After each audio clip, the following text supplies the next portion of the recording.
अगर आप पाँव की फटी एड़ियाँ यानी क्रैक्ड हील से परेशान रहते हैं तो इसका सिंपल इलाज आपको इस वीडियो के अंदर बताता हूँ। बेसिकली इसकी वजह जानना सबसे पहले ज़रूरी है क्योंकि हमारे यहाँ गर्मियों का मौसम ज़्यादा रहता है।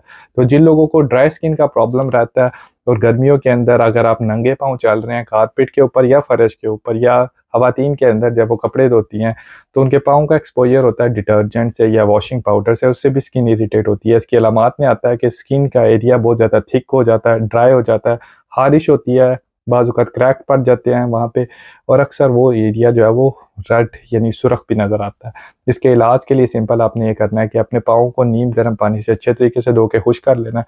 उसके ऊपर कोई भी अच्छी क्रीम या पेट्रोलियम जेली आपने लगा लेनी है, जुराबें पहन लेनी है और ये काम आपने डेली बेसिस पे कुछ अरसे के लिए करते रहना है, बल्कि कोशिश करें कि इसको रूटीन में करें ताकि आपकी जो ड्राई स्किन है वो वहाँ पे हील होना शुरू हो।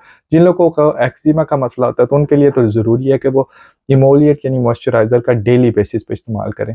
अगर कुछ अर्सा इस्तेमाल करने से आपको फ़र्क नहीं पड़ रहा, तो आप अपने करीबी डॉक्टर से मशवरा करें। देखें कि बाज़-औक़ात फंगल इन्फेक्शन की वजह से भी बाज़-औक़ात ऐसी अलामात हो जाती हैं। अब ज़रूरी है कि आप नंगे पाँव चलने से गुरेज़ करें। आप सैंडल यानी खुले जूते पहनने से परहेज़ करें क्योंकि आपको पता है कि आपके पाँव की जो जिल्द है वो सेंसिटिव है और उसको मॉइस्चराइज़र चाहिए।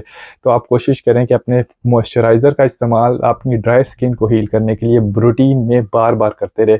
अगर आप 1-2 दफ़ा करके छोड़ देंगे तो शर्तिया ये इसका हल नहीं हो सकता। अगर आपको वीडियो अच्छी लगे तो मेरे चैनल को सब्सक्राइब कीजिए, इस वीडियो को दूसरे लोगों के साथ शेयर कीजिए।